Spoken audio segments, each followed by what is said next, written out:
Good morning student and most welcome to another lecture of electricity. बच्चों, हमने पिछले lecture में इलेक्ट्रिसिटी में रेसिस्टेंस को पढ़ा था और देखा था कि रेसिस्टेंस किन किन चीज़ों पर डिपेंड करती है और कैसे डिपेंड करती है। आज हम लोग रेसिस्टेंस का ही एक और आगे का पार्ट पढ़ेंगे जिसे हम कहते हैं रेसिस्टिविटी। और उस रेसिस्टिविटी को समझने के बाद, जैसे कि आपको मैंने पहले ही आपको असाइनमेंट दे दिया था, डीपीपी आपको कल ही मिल गई थी और कल के क्लास में जब आपने देखा था डीपीपी को तो बेसिकली क्या हो गया था कि डीपीपी में आपको लास्ट में न्यूमेरिकल्स दिखे होंगे, है ना। कुछ न्यूमेरिकल्स थे, 18-20 न्यूमेरिकल्स थे। तो आज हम लोग रेसिस्टिविटी करने वाले हैं और रेसिस्टिविटी के बाद हम लोग कुछ न्यूमेरिकल्स बनाएंगे जो काफ़ी हद तक यूजफुल होंगे आपके असाइनमेंट को सॉल्व करने के लिए। जब आप अपना असाइनमेंट सॉल्व कर लोगे तब हम जाके उसके डाउट्स को क्लीन करेंगे और फिर आगे की कॉन्सेप्ट पढ़ेंगे।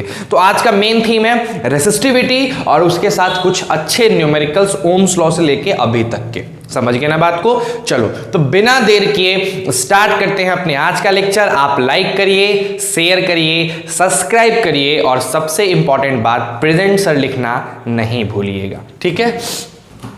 आ जाओ बच्चों, देखो क्या है कि हम लोग एक काफी इंपॉर्टेंट टॉपिक पक आ चुके हैं और वो क्या है? रेसिस्टिविटी, है ना। क्या होता है रेसिस्टिविटी, किसको कहते हैं रेसिस्टिविटी, ये समझना है, इसके बारे में डिटेल पाना है ना। तो जहां तक रेसिस्टिविटी की बात है, अगर मैं इसको एक एक लेवल करके ओपन करना चाहूं कि सर रेसिस्टिविटी है क्या, एक एक करके ओपन करो, तो सबसे पहली चीज जो मैं रेसिस्टिविटी के बारे में कहना चाहूंगा कि it is the characteristic property. ये शब्द कैरेक्टरिस्टिक जरूर यूज करिएगा। It is the characteristic property of a material. मैं इसके आगे अभी कुछ नहीं बताने वाला हूं, इतना ध्यान दो। क्या सर मैंने बताया कि रेसिस्टिविटी भी प्रॉपर्टी होती है, but there is a big difference between characteristic property and property, है ना। तो रेसिस्टिविटी क्या है? कैरेक्टरिस्टिक प्रॉपर्टी है किस चीज का? मटीरियल का। हम मटीरियल की बात कर रहे हैं, हम कंडक्टर की बात नहीं कर रहे हैं। कंडक्टर जिस चीज से बना है हम उसकी बात कर रहे हैं। किसी न किसी मटेरियल से बना होगा। अगर मैंने कॉपर वायर लिया है तो what is the material of that conductor? उस कंडक्टर की मटेरियल कॉपर हो जाएगी। अगर हमने एल्यूमिनियम वायर लिया है तो उस वायर की मटेरियल क्या हो जाएगी? एल्यूमिनियम। अगर हमने सिल्वर वायर लिया है तो उस वायर की मटेरियल सिल्वर हो जाएगी। तो वो जो प्रॉपर्टी रेसिस्टिविटी है वो मटेरियल की प्रॉपर्टी होती है, वो कंडक्टर की प्रॉपर्टी नहीं होती है। बाय विच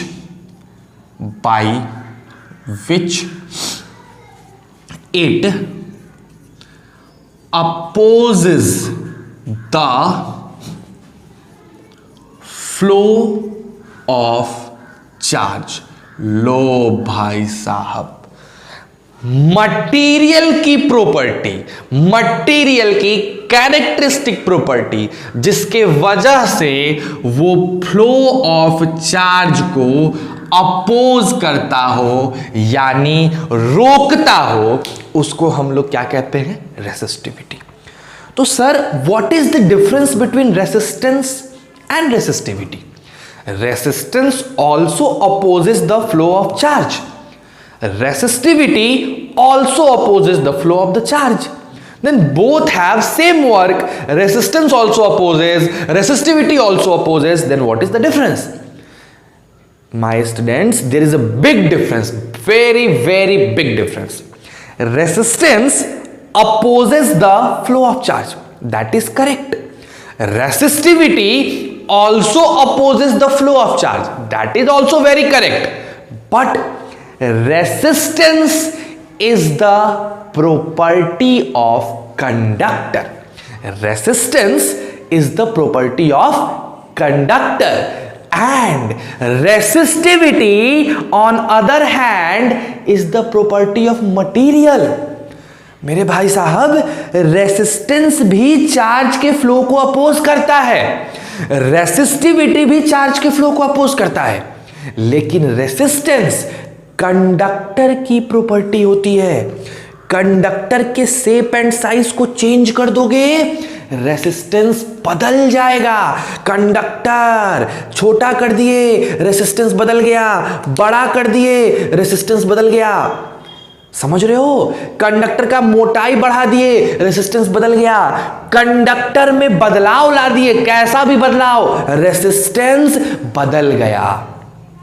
लेकिन कंडक्टर को छोटा करने से, कंडक्टर को बड़ा करने से, कंडक्टर को मोटा करने से, कंडक्टर को पतला करने से, कंडक्टर जिस मटेरियल से बना है, क्या वो मटेरियल बदला? क्या तुमने कॉपर के वायर को लंबा कर दिया तो वो अब कॉपर का ना रह के एल्यूमिनियम का बन गया?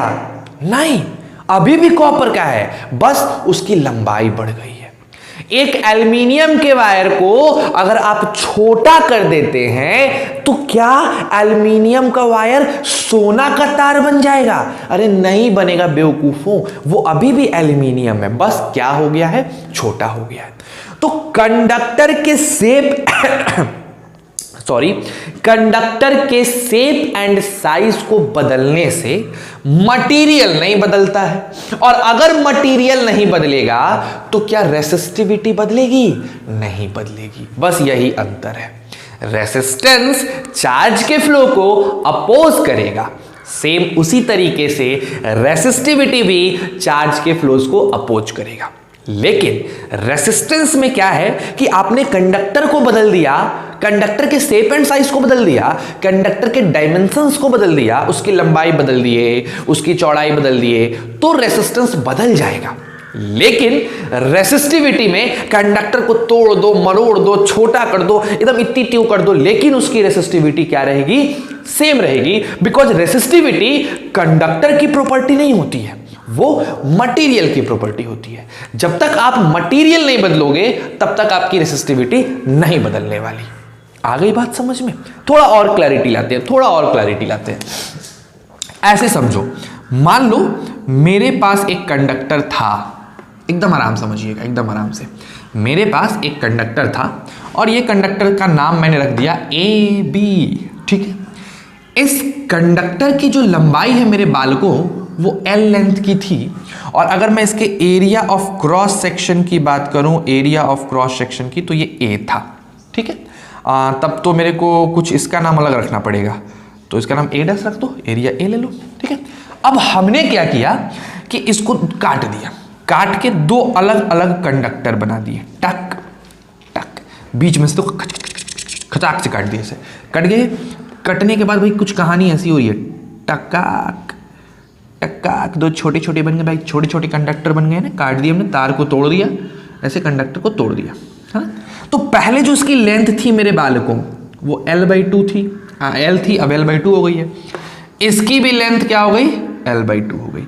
और एरिया ऑफ क्रॉस सेक्शन, काटोगे तो एरिया थोड़ी बदल जाएगा, एरिया तो वही रहेगा, है ना। एरिया नहीं ना बदलेगा भाई साहब, आप काटे हैं, उसको पतला थोड़ी किए हैं, तो एरिया तो वही रहेगा। अब देखो क्या हुआ, जब एक इस AB रेसिस्टेंस को काट के दो अलग अलग रेसिस्टेंस में बदल दिए, कंडक्टर में बदल दिए, तो इसकी लंबाई बदल गई। लंबाई बदल जाने के वजह से रेसिस्टेंस क्या हो जाएगा? रेसिस्टेंस चेंज हो जाएगा, रेसिस्टेंस बदल जाएगा। लेकिन क्या काटने से, मान लो कि ये कॉपर का बना हुआ है ना, कॉपर का बना हुआ है, तो क्या काटने से ये कॉपर से सोना में बदल गया? अब ये सोना का 2 गो होगा? नहीं, अभी भी कॉपर है, तो मटेरियल तो अभी भी सेम है, तो इसकी रेसिस्टिविटी क्या हुई? Not changed. रेसिस्टिविटी बदली नहीं, रेसिस्टिविटी पहले जो थी अभी भी वही है, लेकिन रेसिस्टेंस बदल गया, ठीक है। तो बहुत बढ़िया सा डिफरेंस है कि रेसिस्टेंस अपोज करता है चार्ज के फ्लो को, बट वो कंडक्टर की प्रॉपर्टी होती है, यानी कंडक्टर को बदलने से रेसिस्टेंस बदल जाएगा। लेकिन अगर हम बात करते हैं किस चीज की? रेसिस्टिविटी की, तो रेसिस्टिविटी भी अपोज करता है फ्लो ऑफ चार्ज को, लेकिन वो तब बदलेगा जब हम मटीरियल को बदलेंगे। आ नहीं बात समझ में ना? चलो, बहुत सुंदर बात है। तो ये पहला पॉइंट था जो रेसिस्टिविटी को लेके था। दूसरा पॉइंट मैं यहां पे डाल दे रहा हूं, काफी अच्छा लगेगा आपको सेकंड पॉइंट भी। क्या है सेकंड पॉइंट? इसको एक और तरीके से डिफाइन किया गया, रेसिस्टिविटी को ही एक दूसरे तरीके से डिफाइन किया गया। कहा गया कि resistivity of a material, resistivity of a material, है ना, is the resistance of a cube made up of that material having edge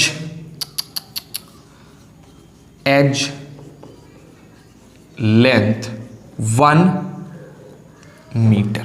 समझिएगा, बड़े आसानी समझिएगा। क्या हुआ, जैसे मान लीजिए, जैसे मान लो मेरे को कॉपर की रेसिस्टिविटी पता करनी है कि कॉपर का रेसिस्टिविटी कितना है, कॉपर का, ठीक। तो हम क्या करेंगे, हम कॉपर से बना हुआ एक डेंस क्यूब ले लेंगे। डेंस क्यूब का मतलब समझते हो ना, पूरा भरा हुआ, ऐसा नहीं कि बीच में खोखला है ना। कॉपर से बना हुआ एक क्यूब ले लेंगे। ये क्या है बताओ? Cube of copper. किसकी क्यूब है ये? कॉपर की क्यूब है। हमने क्यूब ऑफ कॉपर ले लिया। अब हमें कॉपर की रेसिस्टिविटी पता करनी थी, कॉपर की रेसिस्टिविटी, तो हमने क्यूब ऑफ कॉपर ले लिया। अब भैया जी इस क्यूब ऑफ कॉपर का जो एज का लंबाई होना चाहिए वो 1 मीटर होना चाहिए, है ना। तो जैसे ही 1-1 मीटर वाला क्यूब लीजिएगा, तो इस 1 मीटर वाले क्यूब का आप क्या निकाल लो, आप इस 1 मीटर वाले क्यूब का निकाल लो रेसिस्टेंस। इस 1 मीटर वाले क्यूब की जो रेसिस्टेंस होगी वही हमारे कॉपर का क्या हो जाएगा, रेसिस्टिविटी हो जाएगा। वही हमारे कॉपर का रेसिस्टिविटी हो जाएगा। अब बड़े ध्यान से समझो, किसी भी मटेरियल की रेसिस्टिविटी कैसे निकालते हैं? जैसे मान लो मुझे आयरन की रेसिस्टिविटी निकालनी है, हम क्या करेंगे, हम आयरन का 1 मीटर लंबाई वाला क्यूब लेंगे, 1 मीटर एज लेंथ वाला क्यूब लेंगे और उस क्यूब की निकाल लेंगे रेसिस्टेंस। उस क्यूब का जो रेसिस्टेंस आएगा, that resistance is your resistivity of iron, वो आयरन की रेसिस्टिविटी हो जाएगी।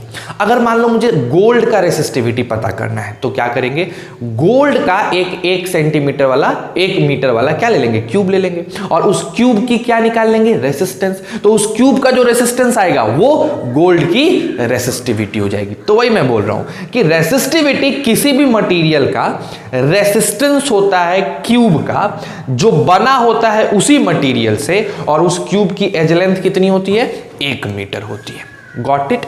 ये दूसरा डेफिनेशन भी समझ गए। तो ये आपका फिजिकल डेफिनेशन था, मतलब ये क्वांटिटेटिव क्वालिटी को बता रहा था, ये क्वांटिटेटिव टाइप की डेफिनेशन हो गई। बोलो दोनों में कोई दिक्कत है? दोनों ही डेफिनेशन आपको बढ़िया समझ में आए। अगर दिक्कत हो पूछो, बेहिचक पूछो, यहां नहीं पूछ सकते हो आराम से मेरे को व्हाट्सअप करो, वहां पूछो। व्हाट्सअप नंबर नहीं है, कमेंट बॉक्स में लिखो, मैं नंबर दे दूंगा, उसमें कौन सी बड़ी बात है, ठीक है। तो इसको फटाफट टक से उतार लो, ठीक है। चलो आगे बढ़ेंगे इसके बाद। तो सर जी रेसिस्टिविटी के बारे में बड़े अच्छे से हमने थोड़ी थोड़ी बातें सीखी है कि क्या होता है आखिर रेसिस्टिविटी, है ना। बाकी सब चीजें चल रहा है धीरे धीरे, स्लोली स्लोली, है ना, आराम आराम से, कोई प्रॉब्लम नहीं है अपने को, बस देखते चलना है। और आप लोग सिलेबस की चिंता मत करो भाई साहब। बहुत बच्चों को देखा है मैंने, भी कुछ बच्चे मेरे को फ़ोन करके बोल रहे थे, अरे भाई साहब सिलेबस की चिंता मत करिए, आपसे ज़्यादा चिंता सिलेबस की हमें है। सिलेबस पढ़ ही लो और पता चले कुछ आए नहीं तो फिर फ़ायदा क्या है 10th का, समय वापस नहीं आता है, समय का सदुपयोग करें। आइए रेसिस्टिविटी की बात कर रहे थे हम लोग, 2 पॉइंट हमने देखा था। तीसरे पॉइंट की बात करें सर, तीसरा पॉइंट क्या कहता है? तीसरा पॉइंट कहता है कि it is denoted by this. ये एक ग्रीक अल्फाबेट है, इसको पढ़ा जाता है RHO, रो। तो हम लोग रेसिस्टिविटी को कैसे डिनोट करते हैं? रो से, RHO से, रो से डिनोट करते हैं, ठीक है। इसके बाद एक और पॉइंट मैं आपको बता दूं। अच्छा ये बताओ कि रेसिस्टेंस इज इक्वल टू होता है रो L/A, होता है ना, रो L/A। यहां से अगर मैं पूछूं कि भाई साहब रेसिस्टिविटी यानी रो बताओ क्या होगा, आप बोलोगे RA/L होगा, है ना। अब मैं SI यूनिट की बात करूं तो रो तो ठीक है, रेसिस्टेंस की SI यूनिट होती है ओम, एरिया का होता है मीटर स्क्वायर और लेंथ का होता है मीटर। कट गया यहां से। तो हमारे पास रो की SI यूनिट आ गई ओम मीटर। तो हमेशा याद रखिए मेरे प्यारे बच्चों कि जो रेसिस्टेंस होता है उसकी SI यूनिट ओम होती है और जो रेसिस्टिविटी होता है उसकी SI यूनिट रेसिस्टिविटी की क्या होती है, ओम मीटर होती है। ठीक है। एक और पॉइंट मैं आपको यहां बताना चाहूंगा, बड़ी काफी इंपॉर्टेंट पॉइंट है। इसका दूसरा भी नाम है स्पेसिफिक रेसिस्टेंस। इसको और क्या कहते हैं, स्पेसिफिक रेसिस्टेंस। रेसिस्टिविटी को स्पेसिफिक रेसिस्टेंस भी कहा जाता है। क्या कहते हैं इसको, स्पेसिफिक रेसिस्टेंस भी कहते हैं। समझ रहे हो बात को। अब ये रेसिस्टिविटी किन किन चीजों पे डिपेंड करती है, तो ये नेचर ऑफ मटेरियल पे, टेम्परेचर पे, बहुत सी अलग अलग चीजों पे डिपेंड करती है, जिसको आपको नहीं जानना है। इसके डिपेंडिंग फैक्टर्स आपको नहीं जानने हैं, बिना मतलब का पढ़ोगे समय की बर्बादी है। कोई पाथ लेंथ नहीं है, आगे कहीं यूज भी नहीं आने वाला, 10th के बेस पे कोई एग्जाम्स में पूछेगा भी नहीं, चाहे वो NTSC हो चाहे कोई हो, नहीं पूछता है। हाँ, रेसिस्टेंस भले पूछता है, रेसिस्टिविटी के बारे में इतना नॉलेज काफी है। तो अगर एक बार कंक्लूड करें तो आप रेसिस्टिविटी के बारे में क्या जान गए, रेसिस्टिविटी भी क्या है, कैरेक्टरिस्टिक प्रॉपर्टी है किसकी, मटेरियल की, जिसके वजह से वो मटेरियल चार्ज के फ्लो को अपोज करता है। ठीक है। और क्या हमने जाना कि रेसिस्टिविटी की SI यूनिट ओम मीटर होती है, इसको रो से डिनोट करते हैं। और एट लास्टली अगर किसी भी मटेरियल की रेसिस्टिविटी निकालनी है तो उस मटेरियल के 1 मीटर वाले क्यूब को लो और उस क्यूब की रेसिस्टेंस निकाल दो। जो रेसिस्टेंस होगी वही उसकी रेसिस्टिविटी होगी। ठीक है, बस इतना कॉन्सेप्ट काफी है। अब हम लोग करेंगे न्यूमेरिकल, इसको प्रेम से उतारो, फिर हम लोग न्यूमेरिकल स्टार्ट करते हैं। ठीक है, डू इट फास्ट। ओके बच्चों, मेरे हिसाब से आप कॉपी कर लिए होंगे, तो अगर कॉपी कर लिए हैं तो अपने न्यूमेरिकल का क्लास चालू किया जाए। हाँ, आइए। देखो, अभी तक हमने ओम्स लॉ पढ़ा, ओम्स लॉ पे हमने कोई न्यूमेरिकल नहीं करा है। हमने रेसिस्टेंस पढ़ा, हमने रेसिस्टेंस पे कोई न्यूमेरिकल नहीं करा है। हमने रेसिस्टिविटी पढ़ी, हमने रेसिस्टिविटी पे कोई न्यूमेरिकल नहीं करी है। तो भाई अभी क्या है कि अभी सिनेरियो ये चल रहा है कि अभी ढेर सारे न्यूमेरिकल चलेंगे। आने वाले 2 क्लासेस या 3 क्लासेस न्यूमेरिकल्स पे होंगे, जो आपको रेसिस्टेंस और रेसिस्टिविटी की चीजों को बहुत क्लियर करेंगे विद ओम्स लॉ। तो स्टार्ट करते हैं अपना numerical session.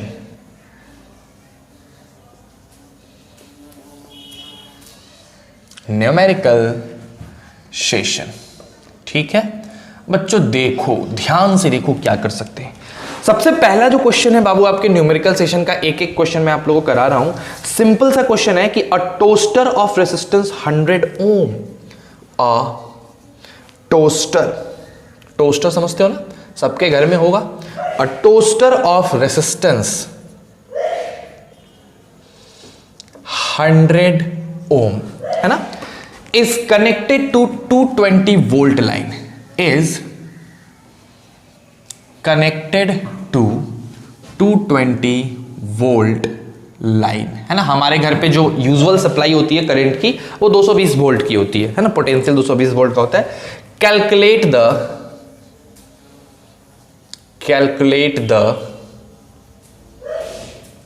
Current drawn by the toaster, drawn by the toaster.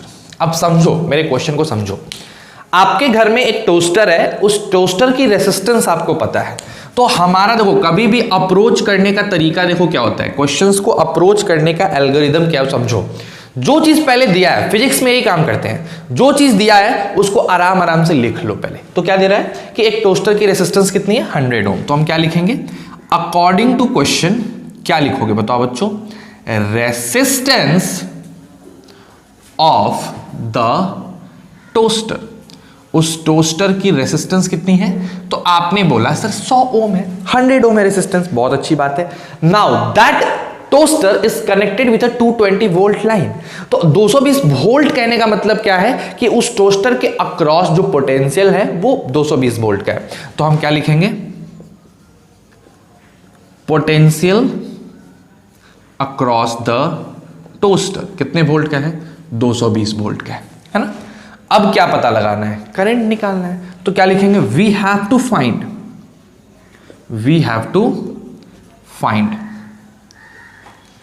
current drawn by the toaster। Toaster के द्वारा जो करंट ड्रॉन है आपको वो निकालना है। तो बहुत ही सिंपल बात है, क्या लिखोगे, by Ohm's law. Ohm's law से भाई साहब V is equal to IR होता है। तो हम यहां से लिख सकते हैं कि V को अगर मैंने R से डिवाइड कर दिया तो अपने को करंट I मिल जाएगा। सिंपल यही बात है। तो हमें भी कितना दे रखा है, 220 वोल्ट, और हमारे पास रेसिस्टेंस है 100 ओम का। तो हमारा करंट कितना हो गया, टक टका टक 2.2 एम्पियर। तो अपना करंट कितना आ गया, 2.2 ampere, and that one is our answer. बस यही काम करना होता है, यही है ओम्स लॉ के न्यूमेरिकल्स। इस रिलेशन में से कोई दो दिया होगा, तीसरा निकालना होगा, ये है, ठीक है। ये पहला क्वेश्चन था, इसको कॉपी करिए, फिर आगे बढ़ते हैं हम लोग।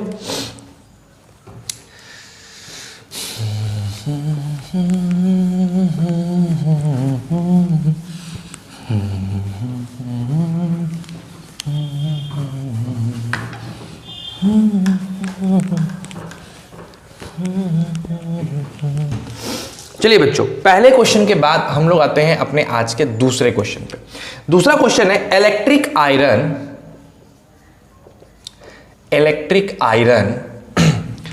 when hot draws 2 ampere current, when connected to 220 volt line. Find the resistance of the coil of the electric iron। आपको रेसिस्टेंस ऑफ द कॉइल निकालना है इलेक्ट्रिक आयरन का। अब एकदम ध्यान से समझने की कोशिश करिए इस क्वेश्चन को। चलो बताओ, क्वेश्चन क्या कह रहा है कि सर जी मेरे पास एक इलेक्ट्रिक का आयरन है, यानी वो आयरन है जो इलेक्ट्रिसिटी से चलती है। उस इलेक्ट्रिसिटी के वाले आयरन को जब हम कनेक्ट करेंगे इलेक्ट्रिसिटी से तो वो गर्म हो जाएगा। जब गर्म होगा तो उसके अंदर कितने अमाउंट का करंट है, 2 एम्पियर का करंट वो ड्रॉ कर लेगा। तो इस बात को लिख दे, तो लिखो, क्या लिखोगे, current drawn by the electric iron. कितने एम्पियर का मेरे भाई साहब, 2 एम्पियर का, ठीक है। अब उसके आगे क्या करता है, अच्छा ये 2 एम्पियर करंट कब ड्रॉ करेगा, जब हम इसको 220 पोटेंशियल के लाइन से कनेक्ट कर दिए हैं। तो भाई साहब क्या लिखोगे, potential across the electric iron is 220 volt. तो क्या पूछ रहा है, find the resistance of the coil. तो आपको उस इलेक्ट्रिक आयरन की कॉइल की रेसिस्टेंस निकालनी है, क्योंकि गर्म तो कॉइल होता है ना, तो वो रेसिस्टेंस निकालना है आपको कॉइल का। तो क्या लिखेंगे, we have to find the resistance of coil. मेरे भाई साहब आर लिख के इसको कर लो लेट, मान लेते हैं आर है। अब देखो इससे क्या फायदा होता है, ऐसे लिखने से क्या फायदा होता है, टीचर ने अगर क्वेश्चन नहीं भी देखा है ना तो वो इस चीज को देख के समझ जाएगा कि आपके क्वेश्चन में क्या पूछा गया है और उस चीज को आप किस तरीके से बना रहे हो। तो that one is very beneficial for teachers and for you also. तो बताओ भाई, ओम्स चाचा क्या कह के गए, ओम्स चचा ने कहा कि भाई साहब ऐसा है कि V is equal to IR होता है। हमने कहा होता है, तो बताओ V क्या है। तो भाई साहब V हमारा 220 वोल्ट का करंट है, I क्या है 2 एम्पियर, R क्या है रेसिस्टेंस, पता क्या लगाना है R कितने आ जाएगा 110 ओम आ जाएगा, बोलो क्लैरिटी है? एकदम क्लैरिटी होनी चाहिए। अरे सीधे काट दो मेरे भाई, आएगा ना। बन गया आपका दूसरा नंबर क्वेश्चन, न्यूमेरिकल सेशन का दूसरा नंबर क्वेश्चन भी बन गया। अब आते हैं आगे।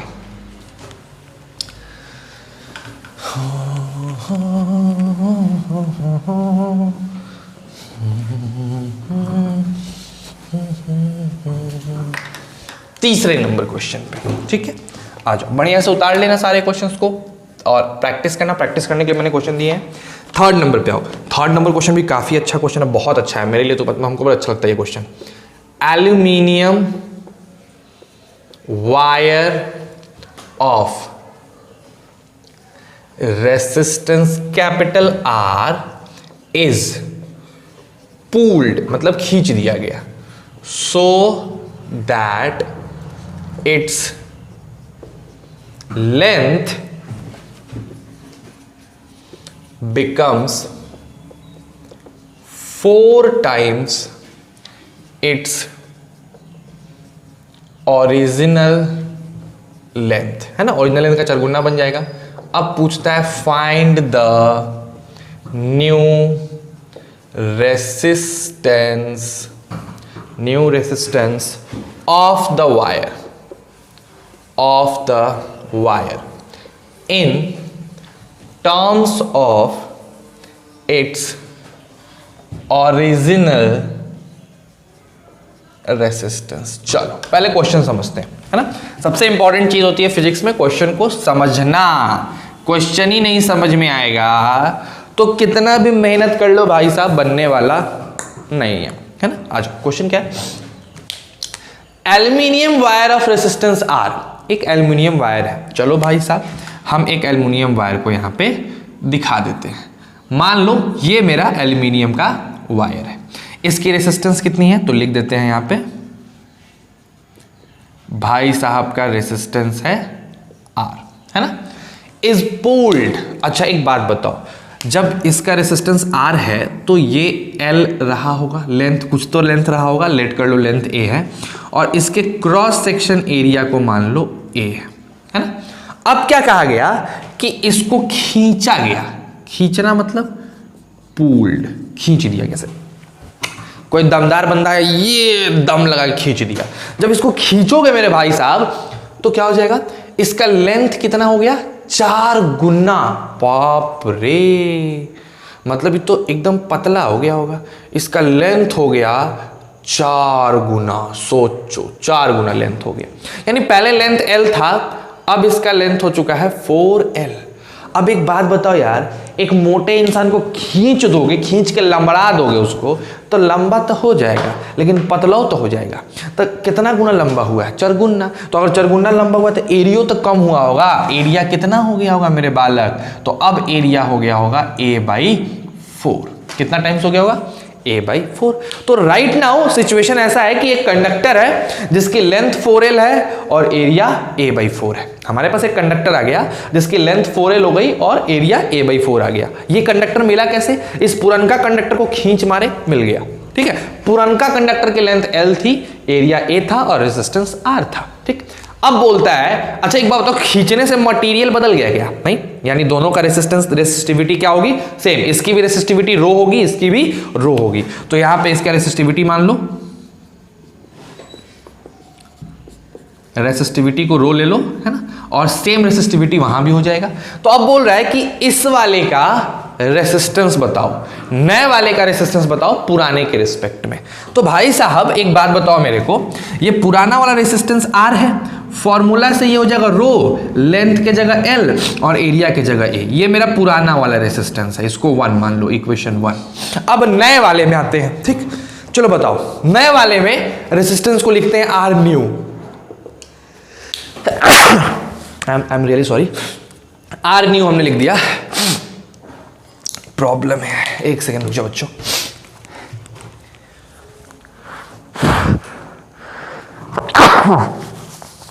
दुनिया की सबसे बड़ी प्रॉब्लम, छींक आते आते रुक जाए, देन यू विल फील, पता नहीं कैसा फील करते हो, मैं एक्सप्रेस नहीं कर सकता, तुम लोग फील कर लेना, कभी आएगा तो बताना मेरे को।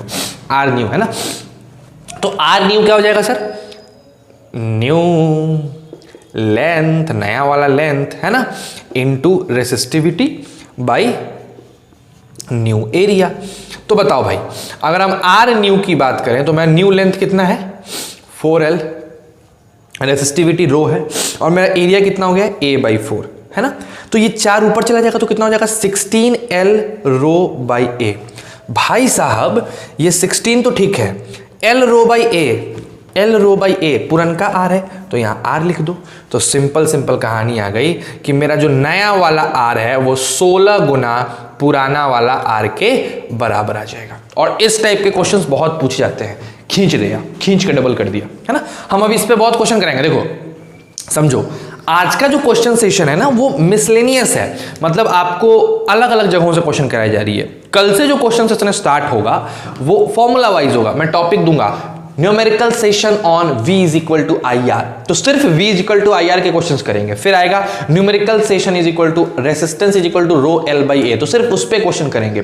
फिर रेसिस्टिविटी पे बेस्ड क्वेश्चन आएगा। तो ऐसे 3 न्यूमेरिकल सेशन आएंगे आपको और एक एक फॉर्मूले को देखेंगे। अभी कंबाइन चल रहा है, ठीक है, बढ़िया से इसको बना लो। चलो तीसरा उतार लो। मेरे हिसाब से आपको समझ में आ गया होगा कहानी क्या चल रही है, ठीक है। तो इसके रिस्पेक्ट में कितना गुना हो जाएगा इसका रेसिस्टेंस 16 गुना, बिकॉज एरिया भी कम हो गया और लेंथ भी बढ़ गया। समझ रहे हो बात को। चलो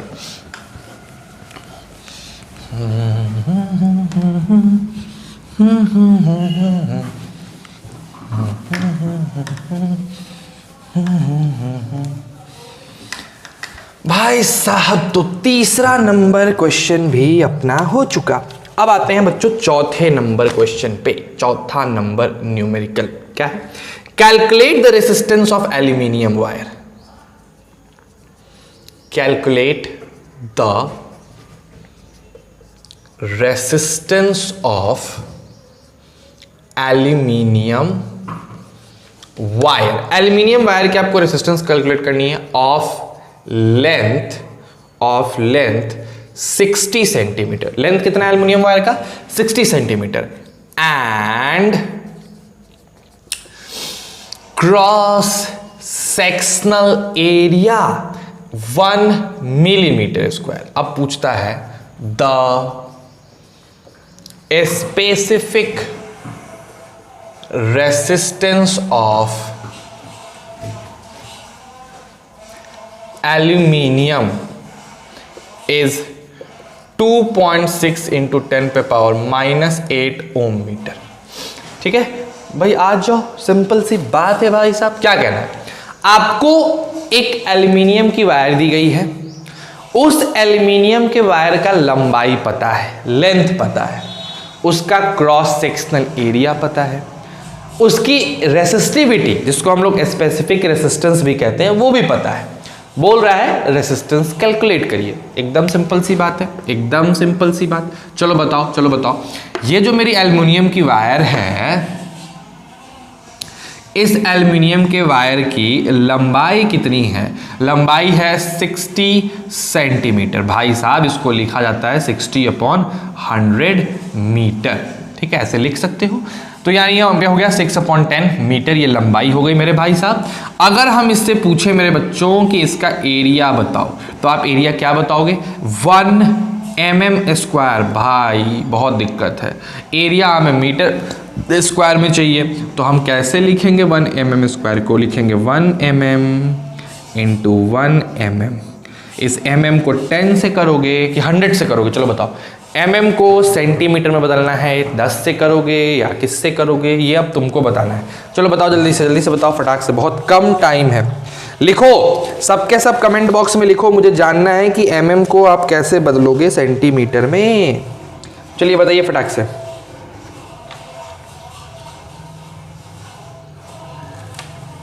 बताओ। 10 पे पावर 3।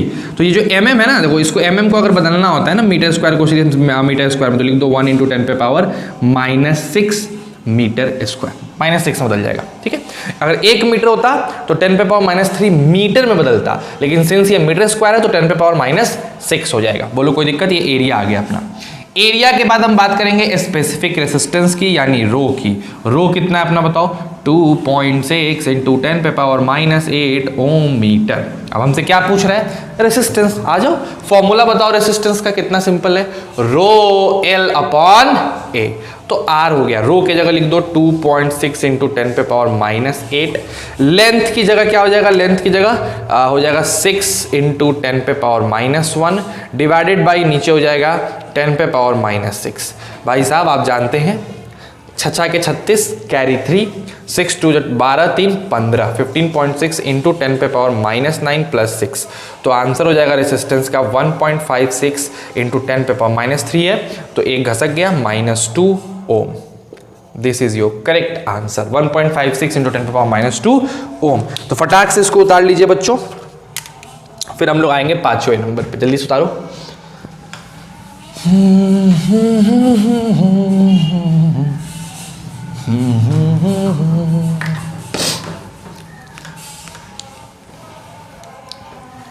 आ जाते हैं, नेक्स्ट क्वेश्चन है अपना 5th नंबर क्वेश्चन। देखते हैं क्या है 5th नंबर क्वेश्चन। बहुत आसानी है, 5th नंबर भी अच्छा क्वेश्चन है और आसान क्वेश्चन है। क्या है, रेसिस्टेंस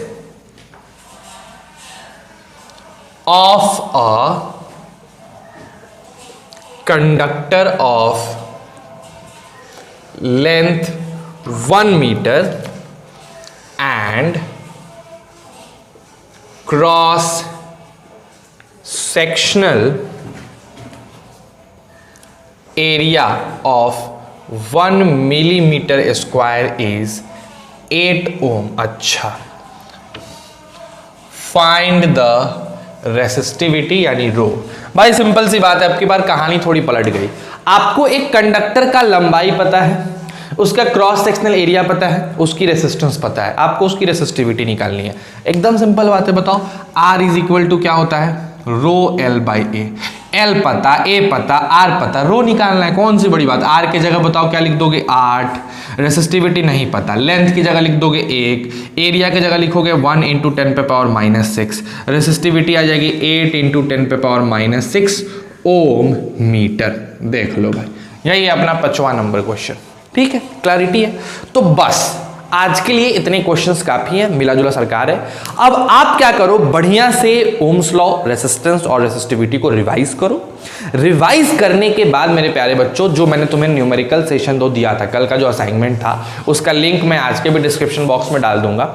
उस असाइनमेंट को खूब प्रेम से बनाओ और कल से हम लोग ओरिजिनल न्यूमेरिकल सेशन करेंगे। मतलब अलग अलग 3 फॉर्मूले हैं ना हमारे पास। कौन कौन सा 3 फॉर्मूला सीखे बताओ। V is equal to I R, दूसरा formula R is equal to rho L by A, और तीसरा formula rho is equal to RA by L। तो ये तीनों फॉर्मूले पे अलग अलग हम लोग हर प्रकार का, हर टाइप का क्वेश्चन देख लेंगे जो कल का क्लास होगा। तो कल का क्लास बहुत इंपॉर्टेंट है। कल हो सकता है मैं डाउट ना इंक्लूड करूं या इंक्लूड कर भी लूं, बट हाँ, ये तीनों फॉर्मूले पे बेस्ड कल हम क्वेश्चंस कराएंगे। समझ गए बात को। तो आज के लिए बस इतना ही। अच्छे से रहिए, घर पे रहिए, खुश रहिए, मस्त रहिए, पूरे फैमिली को खुश रखिए, सेफ रहिए, हेल्दी रहिए, है ना।